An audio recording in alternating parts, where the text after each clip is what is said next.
Hello all and welcome to NEET now. NEET now में आज जो हम टॉपिक देखने जा रहे हैं, हालांकि बहुत बड़ा टॉपिक नहीं है but carries a lot of importance आपके एग्जाम के सेंस में भी and in life sense also. Life में क्यों, हमारा जो इकोलॉजी पढ़ने का गोल है वो यही है कि आप किसी तरह रिस्पॉन्सिबल सिटीजन्स बने और जो अभी तक गलत पॉलिसीज, गलत ऐसी चीज़ें होती आई हैं जो हमारे इन्वायरमेंट को हार्म कर रही हैं वो ना हो। तो ऐसे में आज हम देखेंगे इकोसिस्टम चैप्टर से इकोसिस्टम सर्विसेज। हमने देखी ओवर पीरियड ऑफ टाइम कि कितनी सारी चीजें हैं हमारे इकोसिस्टम में, राइट। हमारा बायोस्फीयर कैसे बना है, इकोसिस्टम में जो अलग अलग चेन्स हैं, फिर साइक्लिंग है न्यूट्रिएंट्स की, बहुत सारी चीजें हैं। तो ये जो सर्विसेज हैं एक तरीके से, ये जो पूरा आप देख रहे हैं कि हम लोगों को प्रोडक्ट्स मिल रहे हैं, ठीक है। एक तरीके से what are ecosystem services? Ecosystem services are nothing but the products that we are receiving from the ecosystem, यानी कि अलग अलग चीजें जो हम इकोसिस्टम से यूज कर रहे हैं। अब सबसे बड़ी चीज एग्जाम्पल्स अगर गिनने पे आएंगे तो आपकी कॉपी के पेजेस भरते जाएंगे। सबसे इंपॉर्टेंट, अमेज़न रेन फॉरेस्ट क्या करता है? लंग्स ऑफ द प्लैनेट जो है वो ऑक्सीजन, क्या हम उस पर कोई प्राइस टैग लगा सकते हैं? जो इतनी अच्छी बायोडाइवर्सिटी है हमारी, जो वाइल्ड एनिमल्स के लिए हैबिटेट बने हैं हमारे, इस पे कोई प्राइस टैग लगा सकते हैं? पॉलिनेटर्स, जिनकी वजह से हम इतने अच्छे अच्छे फूल देख सकते हैं, इनफैक्ट हमारा फूड भी उन्हीं की वजह से आता है कई बार।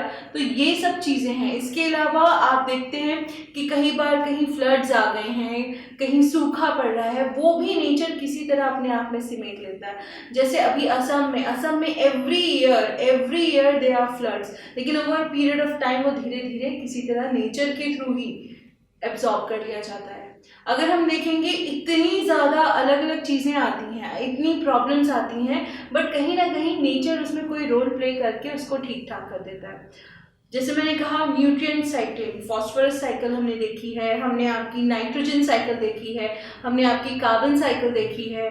ये सब चीज़ें कौन कर रहा है? आप और मैं नहीं कर रहे हैं, ये नेचर प्रोवाइड कर रहा है। इसके अलावा फर्टाइल सॉइल जिसपे हम खाना उगाते हैं, वो सॉइल जिससे हम बहुत सारी चीज़ें करते हैं। हमारे घर जो होते हैं वो भी किसी ना किसी तरह रॉक्स की हेल्प से, वुड कहाँ से आता है? आपके प्लांट से आता है। सीमेंट फॉर्मेशन हो रही है वो भी रॉक से हो रही है। तो ये सब बहुत सारी चीज़ें हैं जो हम नेचर से ऑब्टेन करते हैं।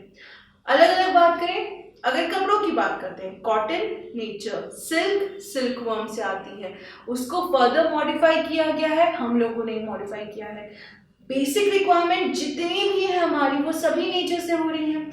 वाइल्ड एनिमल्स, इतनी हम लोग बायोडाइवर्सिटी रिचनेस की बात करते हैं कि इंडिया में ये है, इंडिया में वो है, वो किसी इंसान के थ्रू तो है नहीं, मैनमेड तो है नहीं, it is all because of the nature, right. साथ ही साथ अगर हम दूसरी तरफ पहलू भी देखें जो एस्थेटिक है, कल्चरल है, सोशल है, तीनों।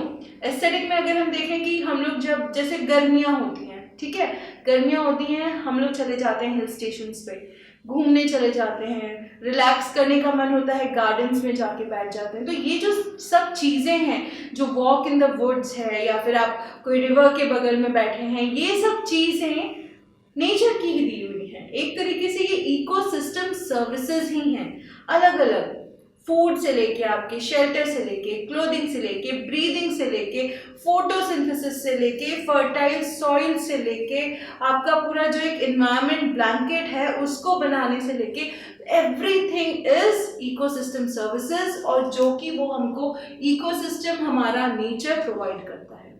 अब ऐसे में हम इस पर प्राइस टैग अगर लगाने लग जाए, सबसे बढ़िया एग्जाम्पल, हम कहीं घूमने जाते हैं, अगर अचानक हमको प्यास लगती है, हमें बॉटल वाटर लेना पड़ता है, तो उसके लिए हम 20 से 25 रुपए स्पेंड करते हैं।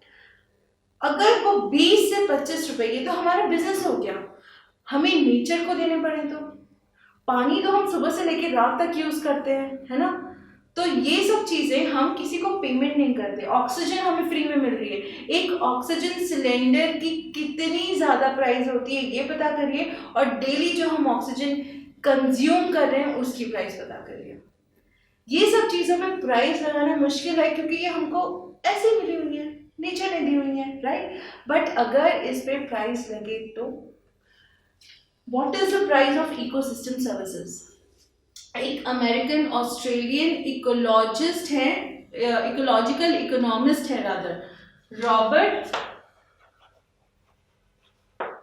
कोस्टेंजा।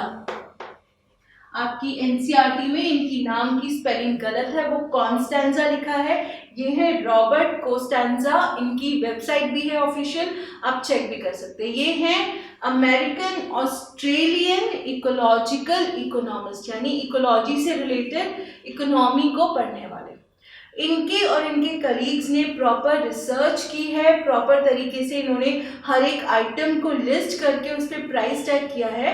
तो जो सर्विसेज हम यूज करते हैं नेचर की, अगर हमको उसके लिए पेमेंट करनी पड़ जाए तो हमें पेमेंट ईयरली करनी पड़ेगी, $33 ट्रिलियन,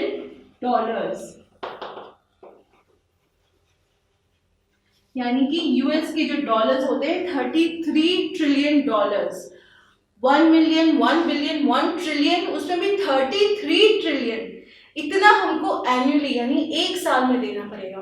अगर हम पूरे वर्ल्ड की इकोनॉमी में जीएनपी, ग्रॉस नेशनल प्रोडक्ट देखें तो पूरे वर्ल्ड का हमारा होता है सिर्फ $18 ट्रिलियन। तो ये तो उससे ऑलमोस्ट ट्वाइस है, ऑलमोस्ट डबल है। इतना तो हम पेमेंट करने की सोच भी नहीं सकते। सो ये जो चीज़ें हम फॉर ग्रांटेड लेते हैं, जिनकी हमें कोई फर्क नहीं पड़ता कि हाँ ठीक है, जब कहते हैं कि पेड़ लगाओ तो भी अलग क्या है, तो ये वो, ये चीज़ों पे अगर प्राइस टैग लग जाएगा तो ये हमारे लिए कितनी डिफिकल्ट हो जाएंगी ऑब्टेन करना, ये आपको समझना है। इसीलिए इम्पॉर्टेंट है कि हमें इकोसिस्टम सर्विसेज के बारे में पढ़ाया जाए, उसके बारे में हम समझें, ताकि हम इन सब चीज़ों का बहुत ज़्यादा सदुपयोग करें। जब कहते हैं रेन वाटर जो होता है उसको हार्वेस्ट करना चाहिए, उसको यूज़ करना चाहिए, कितने लोग करते हैं? सोलर एनर्जी की हम बात करें, अबंडेंट है और उससे पता नहीं हम कितनी एनर्जी बना सकते हैं, कितनी इलेक्ट्रिसिटी बना सकते हैं, नहीं करते हैं, because we take these things for granted. यही नहीं करना है। आपको ये पता होना चाहिए कि कितनी ज़्यादा हमको ये जो हमारी बायोडाइवर्सिटी है, जो हमारा इकोसिस्टम है, नेचर है, इसके लिए जब इतना अमाउंट पे करना पड़ेगा तब हमें शायद समझ आएगा कि this everything is not free, there is no thing such as free lunch. तो यही चीज़ है, आपको ये याद रखनी है, ठीक है।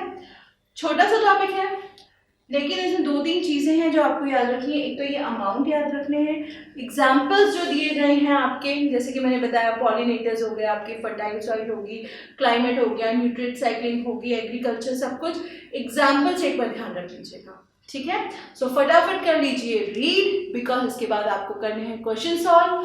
फिर भी कोई प्रॉब्लम है विच आई एम होपिंग कि नहीं होनी चाहिए, होती है आप हमें कमेंट करके बताइए। साथ ही साथ डिस्क्रिप्शन में कुछ सोशल मीडिया लिंक है, आप वहाँ भी हमारे साथ जुड़ सकते हैं। और सब्सक्राइब करना ज़रूर है, क्योंकि इस तरीके की वीडियोस की गाड़ी अब नहीं रुकने वाली है, तो आपको लगातार बने रहना है हमारे साथ। जैसे ही कोई वीडियो आएगा आप तक नोटिफिकेशन आ जाए, इसलिए बेल आइकन प्रेस कर दें।